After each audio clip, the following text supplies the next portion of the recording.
ఓం నమః శివాయ. ఓం నమో నారాయణాయ.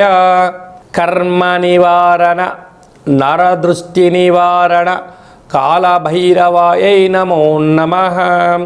ఓం కాళకాళాయ విద్మహే కాళాతీతాయ ధీమహి తన్నో నరదృష్టి నివారణ కాళభైరవ ప్రచోదయాతు. హరి ఓం. మా ఛానల్కి స్వాగతం. చూస్తున్న వీక్షకులకు ప్రేక్షకులకు ప్రియ కాళభైరవ భగవద్బంధులకి స్వాగతం పలుకుతూ మమ్మల్ని ఎంతగానో ఆదరిస్తూ ఉండబడినటువంటి ప్రియ సోదర సోదరీమణులకు ఎవరిపైనను గ్రహణం దోషం లేకుండా, గ్రహణం యొక్క శూల ఎవరిపైన పడకుండా అందరికీ ఐశ్వర్యాన్ని ఆనందాన్ని ప్రసాదించాలని, అలాగనే తెలుగు సంవత్సరానికి వీడుకోలు పలుకుతూ కొత్త తెలుగు సంవత్సరానికి స్వాగతం పలుకుతున్నటువంటి కాల సమయంలో కనుక అందరికీ ఈ సంవత్సరంలో జరిగినటువంటి అద్భుతాలు ఐశ్వర్యాలు అలా జీవితకాలంలో నిత్యము ఐశ్వర్య ఆనందంగా గడపాలని, సకల అష్ట కష్టాలకు స్వస్తి పలుకుతూ నూతన అధ్యాయ జీవితంలో సువర్ణ అధ్యాయానికి స్వాగతం పలకాలని కోరుకుంటూ అందరికన్నా ముందుగా శ్రీ పరాభవనామ సంవత్సర పండగ శుభాకాంక్షలు. మనకు 1వ తారీఖు మార్చి నెల 2026 నుండి 15/3/2026 వరకు పుట్టినటువంటి వారందరికీ ముందస్తుగా జన్మదిన శుభాకాంక్షలు. గతంలో వివాహం చేసుకున్న వారికి వివాహ వార్షికోత్సవ శుభాకాంక్షలు. ద్వాదశ రాశుల్లో గ్రహ గమనాలు వీక్షింపచేద్దాం. మిథున రాశిలో దేవగురు బృహస్పతి సంచార స్థితి, సింహరాశిలో కేతు సంచార స్థితి, కుంభరాశిలో చతుర్గ్రహ సంచార స్థితి, రవి కుజ బుధ రాహు సంచార స్థితి, మీనరాశిలో శుక్రుడు మరియు శని సంచార స్థితితో ద్వాదశ రాశుల్లో గ్రహ గమనాలు ఈ విధంగా ఉన్నాయి. మిథున రాశి వారికి ఏడాది తర్వాత రవి భగవానుడు శని భగవానుడితో రాజ్యస్థానంలో సంచారం చేయనప్పుడు గ్రహయోగాన్ని ఎలా పొందాలో ఈ వీడియోలో సవివరంగా సంపూర్ణంగా తెలుసుకుందాం. మిథున రాశిలో ఏ నక్షత్రాలు వస్తాయనగా మృగశిర నక్షత్రంలోని 3వ పాదం 4వ పాదం, ఆరుద్ర నక్షత్రంలోని 4 పాదాలు, పునర్వసు నక్షత్రంలోని 1, 2, 3 పాదములు కలిపితే మిథున రాశి. రాశాధిపతి బుధ భగవానుడు. వీరికి రాశిలోనే దేవగురు బృహస్పతి సంచారం చేయడము, శ్రీ పరాభవనామ సంవత్సర అధిపతి గురువు అక్కడే ఉండడం వలన వీరికి పట్టిందల్లా బంగారం అవ్వడం, వృత్తులలో ఉద్యోగాలలో వ్యాపారాలలో అనంతమైన జనాకర్షణ ధనాకర్షణ కలుగుతుంది. గత 12 సంవత్సరాలుగా మీరు ఎదురు చూస్తూ ఉండబడినటువంటి సమయం కూడా ఆసనమైంది. ఈ సంవత్సరము మీకు ఆనందానికి ఐశ్వర్యానికి కొదువ లేదు అని చెప్పి కూడా గమనించగలగాలి. అలాగనే తృతీయ స్థానంలో కేతు సంచార స్థితి ఉండడం వల్ల తల్లిదండ్రులతో, గురువులతో, అన్నాదమ్ముళ్లతో, అక్క చెల్లెలతో, సహచరులతో, ఉద్యోగస్తులతో సఖ్యతగా చాలా అవసరం. మీరు ఏమనుకుంటున్నారో, మీరు ఏం చేయబోతున్నారో మీ మాటలు బట్టి వారి ముందే అంచనా వేసే పరిస్థితి ఉంటుంది. కనుక రహస్య చర్చలకు ఇది సరైన సమయం కాదు అని చెప్పి కూడా గమనించగలగాలి. భాగ్యస్థానంలో రుణరోగ శత్రుకారకుడు కుజుడు, బుద్ధికారకుడు బుధుడు, వాస్తు నరదృష్టికారకుడు రాహు భాగ్యస్థానంలో ఉండడం వలన ప్రేమికులు చాలా జాగ్రత్తగా ఉండాలి. భార్యాభర్తల మధ్య అన్యోన్యత అవసరం.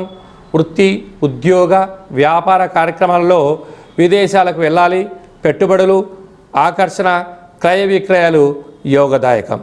ఏడాది తర్వాత ఆత్మకారకుడు రవి, ఆయుకారకుడైనటువంటి శని భగవానుడితో రాజ్యస్థానంలో సంచారం చేసినప్పుడు కొన్ని స్వల్పమైనటువంటి ఉద్యోగంలో మార్పులు ఉండబోతున్నాయి.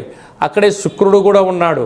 కనుక ఇలాంటి కాల సమయంలో ఏదైనటువంటి బ్యాంకు లావాదేవీలు, ఓటీపీలు, బంగారు వస్తువులు క్రయ విక్రయాలలో స్వల్పమైనటువంటి ఇబ్బంది వస్తుందేమో అని చెప్పి మీరు ముందే గమనించి తస్మాత్ జాగ్రత్తగా ఉండాలని చెప్పి గమనించాలి.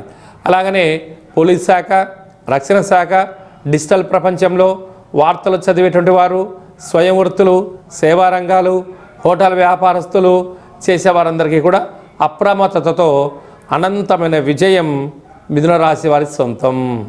మార్చి నెలలో ప్రథమార్థంలో ముఖ్యమైన పండగల గురించి క్లుప్తంగా సవివరంగా సంపూర్ణంగా తెలుసుకుందాం. మనకు 3వ తారీఖు 3వ నెల 2026వ సంవత్సరంలో మనకు చంద్రగ్రహణం జరుగుతుంది కనుక చంద్రగ్రహణము మధ్యాహ్నము 3 గంటలకు ప్రారంభమయ్యి సాయంత్రం 7 గంటల వరకు కొనసాగుతుంది కనుక 3 గంటల ముందరలోనే భోజనం చేయాలి కనుక 11 గంటల లోపనే అందరూ భోజనం చేయండి. గ్రహణకాల సమయంలో వీలైనంత వరకు తినడం, వాదించడం, కోపతాపాలకు అవకాశం ఇవ్వకుండా మౌనం, ధ్యానం, ఏకాగ్రత, సత్ప్రవర్తనగా ఉండగలిగినట్లయితే గ్రహణ దోషం తొలగి రాబోయే వచ్చేటువంటి గ్రహణం వరకు ఎలాంటి ఆటంకాలు ఉండవని చెప్పి గమనించాలి. గ్రహణకాల సమయంలో నిల్వ ఉండబడిన వస్తువులను ఆ రాత్రి కానీ మరుసటి రోజు కానీ దయచేసి భుజించవద్దు. నిల్వ ఉండబడినటువంటి పదార్థాలలో దర్భను వేసి ఉంచండి. సకలమైనటువంటి గ్రహణకాల సమయంలో మంత్ర సాధన ఏదైతే చేస్తామో అద్భుతమైన ఫలితాన్ని, ఐశ్వర్యాన్ని కలిగిస్తుందని చెప్పి గమనించగలగాలి. 11వ తారీఖున పాల్గొన మాస బహుళ అష్టమి అంటే ఈ తెలుగు సంవత్సరాదిలో చివరి అష్టమి కనుక ఈ సంవత్సరంలో జరిగినటువంటి అష్ట కష్టాలను తొలగించుకొని రాబోయేటువంటి శ్రీ పరాభవనామ సంవత్సరానికి స్వాగతం పలుకుతున్న కాల సమయంలో ఇంటిలో శుద్ధి పెట్టుకొని నింబకుస్మ దీపాన్ని కానీ నారికేల దీపాన్ని కానీ అలా కుష్మాండ దీపాన్ని కానీ పెట్టి కాళ్ళ భైరవ స్వామి యొక్క స్మరణ ధ్యానము చేయగలిగినట్లయితే సకల అష్ట కష్టాలు తొలగిపోయి ఈ సంవత్సరంలో మనపైన ప్రసరించినటువంటి నరదృష్టి, శత్రు ప్రభావాలు అన్నీ తొలగిపోతాయని చెప్పి గమనించాలి. అలా కుదరలేనటువంటి వారు ఈ కింది నెంబర్ సంప్రదించినట్లయితే మన యొక్క దేవాలయంలో నిత్యము కాళభైరవ హోమ కార్యక్రమాలను ఆచరింపచేయడం జరుగుతుంది కనుక అందరికీ వీడియో కాల్ ద్వారా చూపించి మీ గోత్రనామములతో కాళభైరవ పూజ హోమ కార్యక్రమం చేయించి ప్రసాదంను మీకు పంపించడం జరుగుతుందని చెప్పి కూడా గమనించాలి. అలాగనే మీ వ్యక్తిగత జాతకం తెలుసుకోవాలనుకుంటున్నారా? మీ పేరు, పుట్టినటువంటి తేదీ, నెల, సంవత్సరం, పుట్టిన సమయాన్ని వ్రాసి మీరు పంపించగలిగినట్లయితే 100 సంవత్సరముల జాతకాన్ని సవివరంగా సంపూర్ణంగా వ్రాసి మీకు వాట్సాప్ ద్వారా పంపించి మీరు పుట్టినప్పుడు గ్రహ గమనాలు ఎలా ఉన్నాయి, ప్రస్తుతం ఎలా ఉంటున్నాయి, రాబోయే కాలంలో ఎలా ఉండబోతున్నాయో సవివరంగా సంపూర్ణంగా తెలియజేయడం జరుగుతుందని చెప్పి గమనించాలి. చాలామందికి పుట్టినటువంటి కాల సమయంలో డేటా బర్త్లో లేనటువంటి వారికి మీ పేరు యొక్క మొదటి అక్షరాన్ని అనుసరిస్తూ రాశిని తెలియచేస్తూ రాశి యొక్క స్థితిగతులను వివరిస్తూ రమణ శాస్త్రం ద్వారా అనగా గవళ ద్వారా భూత భవిష్యత్ వర్తమానాన్ని తెలియచేయడం జరుగుతుంది. రమణ శాస్త్రం ద్వారా కాళభైరవ ఉపాసన చేత సంపూర్ణమైనటువంటి విషయ పరిజ్ఞానం చేత మనము జీవితాన్ని తెలుసుకుందాం.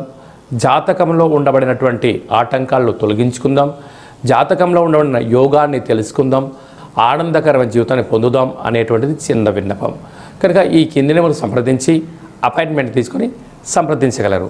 అందరికీ శుభాన్ని, జయాన్ని, ఐశ్వర్యాన్ని ప్రసాదించాలని ఈ తెలుగు సంవత్సరానికి వీడ్కోలు పలుకుతూ కొత్త సంవత్సర కాలం సమయంలో అందరికీ ఆనందాన్ని ప్రసాదించాలని మనసారా మనం కూడా మరొక్కసారి కాళభైరవ స్వామి వారిని కోరుకుంటూ ఆశీర్వచనం.